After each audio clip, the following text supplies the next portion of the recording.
Хоп-хоп. Дойде време за неделното дълго. Да видим какво съм приготвил днес. 2 гелчета, един бавен, един бърз, една изотонична и една бутилчица вода.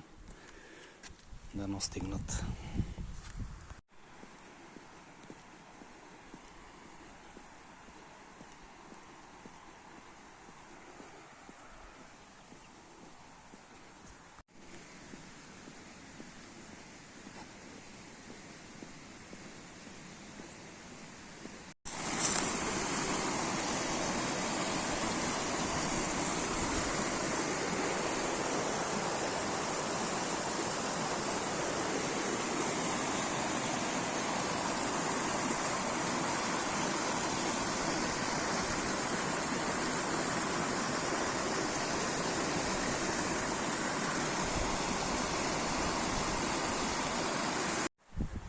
Хайде малко да загреем, ходейки.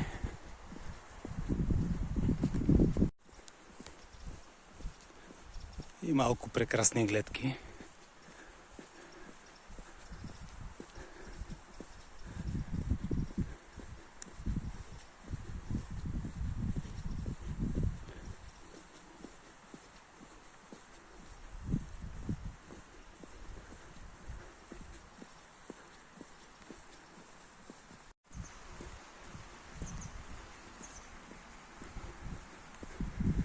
Цяло щастие е, че мога да бягам сред такива красоти.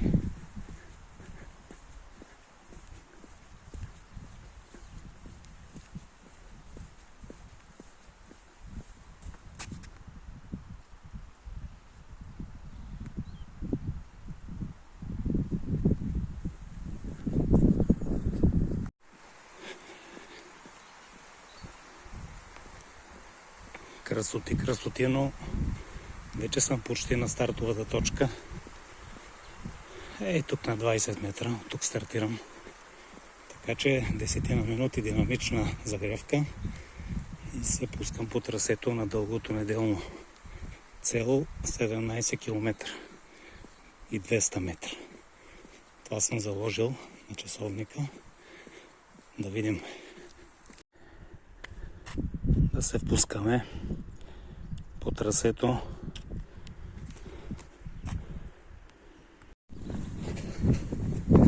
Май тръгнах с по-бързо темпо. Около 6:20. По принцип плана първите 2 км по-леко на надолнище да ги изкарам с по 7 минути на километър. След това едни 50 минути да вдигна темпото на 6:45 някъде. Около 8 км да кажем. След това едни 4-5 км да ги направя малко по-бързо. 6:20, 6:30. И накрая пак да завърша с 15 на минути леко с по-висок пейс. Но забравих да си направя шаблоновка в часовника. Така че ще гледам ръчно как се развиват нещата, пък каквото се получи. Взимам един егел за изпът и почвам да въртя тук надолу 600 метра на връщане до този завой, поне 7-8 обиколки.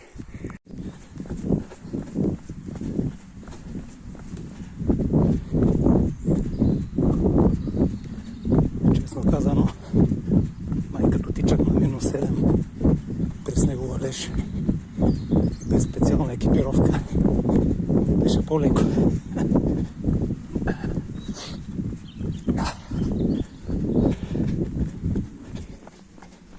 близо 7 км. 6,30 по пейс. Като тръгвах 5 часа беше 26 градуса тук в Балкана.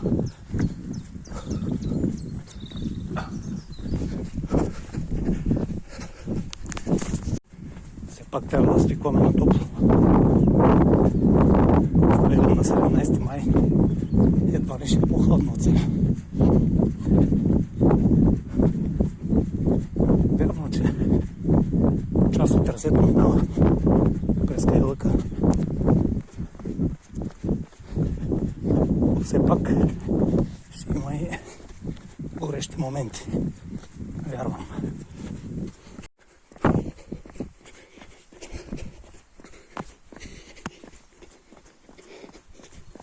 Девет и 300. 6,36 пейс.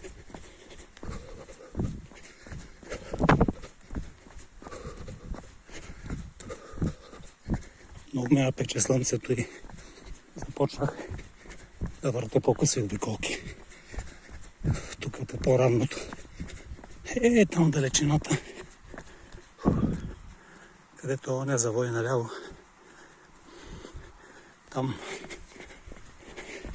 отсечката от 200-300 метра, докъдето връщам, е постоянно слънце и затова преминах тук на сянката. Все пак не искам от първия ден да ме напичате яко. Айде до после. Друго си е да тичаш по сянката. 10 км минах около 1,6. Той пък и гела и изотоника сигурно се задействах, защото имам силица. Но още е твърде рано. Тук е мястото да вметна, че миналата неделя на 12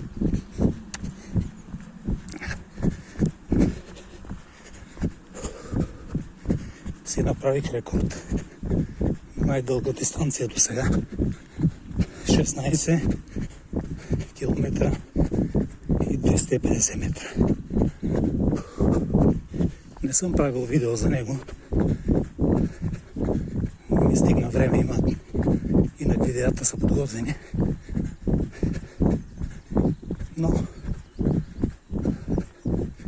среден пулс беше 124. За сега пак вървя на толкова горе-долу. Само че пейса беше 6.33. Сега малко по-висок.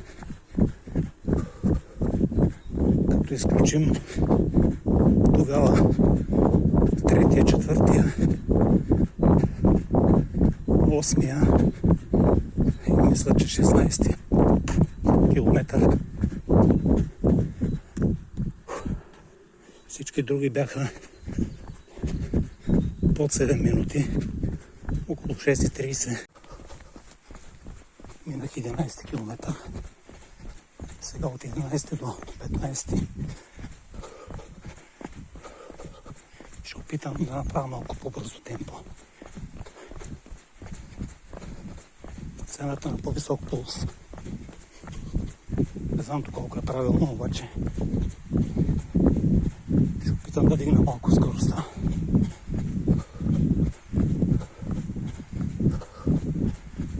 Всичко ще е на око. Вече няма как да следя от часовника. Виждам си моментите пейс, обаче той постоянно варира и съм настроил аларма. Така че всичко на око. Айде до после.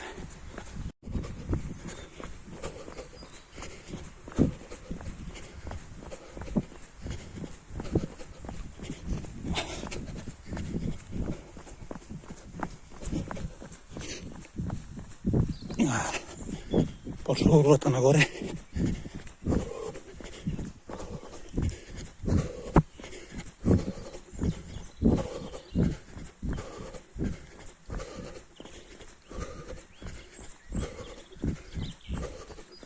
Поне след 100 метра почва сянката.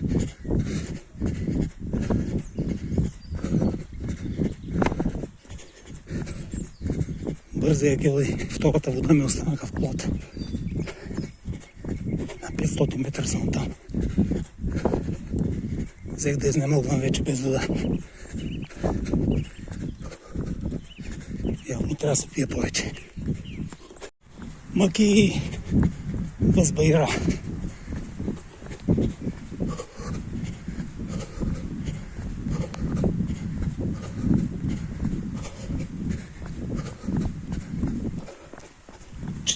Километър е наполовина. И някъде в далечината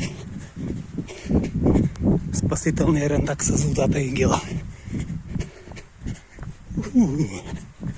Яко.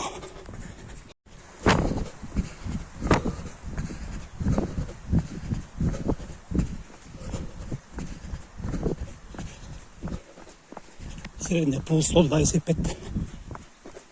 56 е 36 до сега. Добре.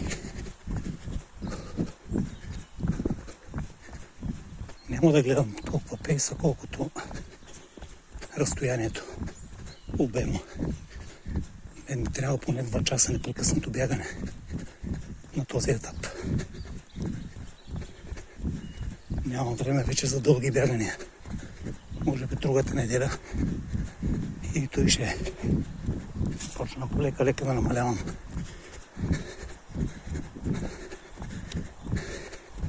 Каквото съм изградил. Няма как повече.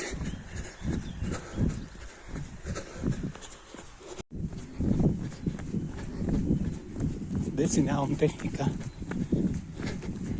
Като мина 14-15 и вече забравям за всякакви техники.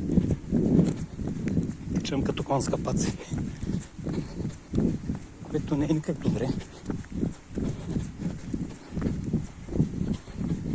Пред една дилема съм. Сетих се сега. Маратонки. На обоя за Плевен. С най-ефтините каленжи съм, както съм казвал. Само 25 лева са. Нямат такива защити. Даже мисля, че нямат и никаква пяна.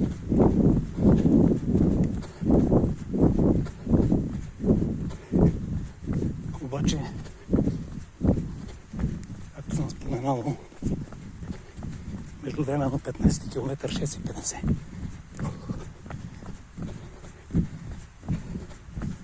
Нещо. Както съм споменал, ASICS ми тежат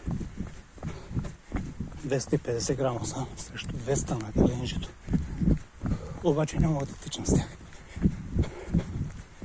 Какви ли не сайтове робих и Декатлона и други и не мога да открия. По-лекички, но с някаква защита ще води. Така че най-вероятно ще мина на варианта да си купя тази седмица нови, същите, и да ги получупя там за 3 седмици, колкото може, 50-60 км. И да се пусна с тях. Не виждам друг вариант. Ще го мислям тия дни, но най-вероятно ще стане така. И целта е изпълнена. –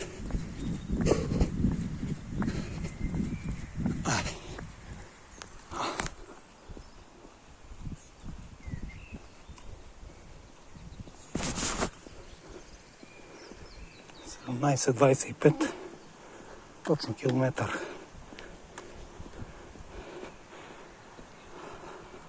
Повече от миналия път.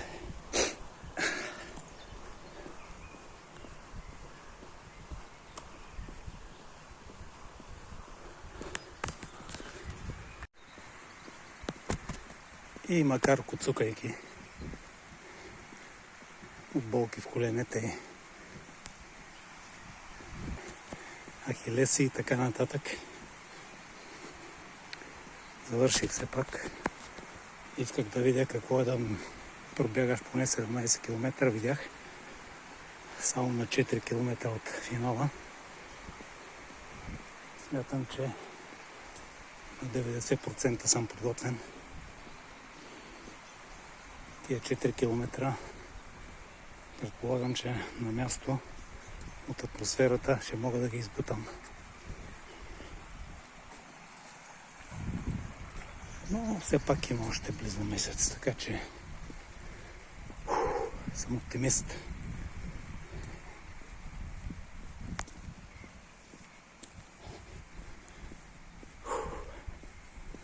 Но коравината на Кърненджито се усети до 15 км добре. След това не е много добре. Асик са, макар и по-тежки, като че ли повече ме пазят. Ще видим. Може другото неделно да опитам с тях. Да видя как се чувствам на такива дистанции.